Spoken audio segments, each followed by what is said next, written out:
My first question goes to Dr. Anand Ranganathan. Dr. Anand Ranganathan, coincidence that now from Kerala it moves to Jharkhand, and Shiv Ratri is a problem. 144 in Devghar, Shiv ki Nagri as Nishikant Dubey calls it, and also in Palamu we've seen communal tensions coming up. We've seen this happening in Bengal in the past during Durga Puja Visarjan, and Kerala just a couple of days ago. Is this a pattern? And where are those who often see Islamophobia written on the walls? They can't even detect any Hinduphobia here? Good evening, Navika. We have to be dealing with this issue philosophically, if I may, because this pattern has been there for almost 1,000 years. Hindus and Hinduism have always been targeted because being peaceful and all accommodating and all accepting and all questioning and non-predatory, they give the impression that they, their belief, their way of life, their nation can be subjugated, converted and conquered. Ram Navami processions, Durga Puja processions, Hanuman Jayanti Sobha Yatras, even Garba celebrations are attacked and stoned with impunity. And none of these incidents elicit outrage from the cottage industry of activists and journalists who only highlight incidents where Muslims are the victims. In fact, if we were to believe the goings on in Modi's Hindu Rashtra, all around us, all we see are Dara hua Musalmans.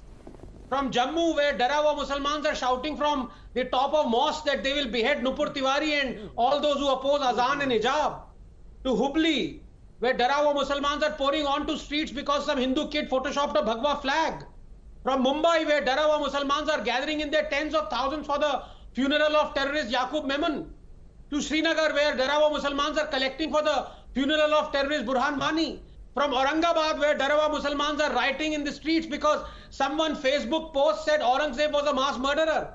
To Assam, where Dara hua Musalmans are burning down a police station. Everywhere you look, there is no Hindu being targeted. All we see are Dara hua Musalmans. So now to the second issue, Navika, I get this and I dare say you do too, all the time. From the Chauthi fails and leftist dunderheads and religious fanatics, the moment they lose an argument, why are you talking of religion? They bemoan. Why all this Hindu-Muslim talk? They say this the moment I talk of religion other than Hinduism. They never tire exposing the ills of Hinduism. They want to burn the Vedas and the Smritis. They want people to reject Hinduism, leave its fold. But the moment I quote the holy verses unpalatable to them, the moment I redress the balance, they begin jumping like crabs on a hot pan saying, don't talk of religion, don't talk of religion. Someone tell these hammerheads that religion must be talked about not just some of the time, but all of the time. It is the great disruptor. It has led to illogic and irrationality and murder and terror. It is the longest running dictatorial regime that has subjugated billions and ordered and extracted unspeakable crimes from them. And yet, you don't want a Darwinian atheist to expose its ills. Why? Because you're scared and embarrassed by it. And your embarrassment has turned to hate. Navika, just 30 seconds. Finally, I want to ask a very simple, very polite yes and no question to my friend from the AIMIM. If I say, quote, Islam and Christianity have distinct enmity against all other religions.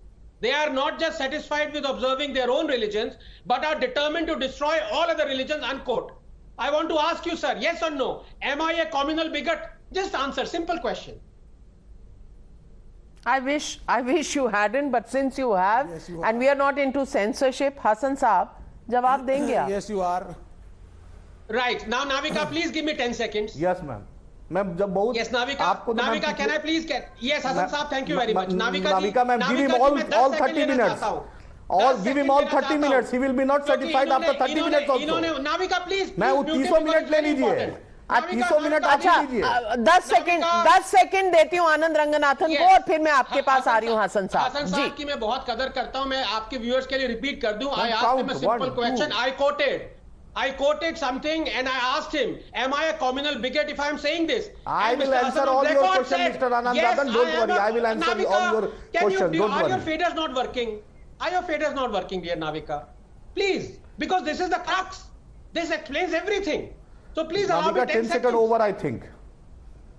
आप interrupt ना करें, आप interrupt ना करें. So long as you don't say anything objectionable, you know, which gets me and the channel into trouble, Dr. Anand Ranganathan. What is the argument that you are making? Let's not quote any religious verses out of anywhere, because I'm not in the business of hurting anybody one way or another. But what is the question that you have? Yes, I asked him, if I say Islam has distinct enmity against all religions and not satisfied with observing its own religion but determined to destroy all other religions, I asked him, am I a communal bigot? And he said yes. Now let me tell you, this is the verbatim quote of Gurudev Rabindranath Tagore. No. So Mr. Hassan is saying that Tagore is a bigot. Mr. Anand, he is saying, don't put your words on me. I will answer all your questions. Tagore is a bigot. You don't dictate your terms. All right.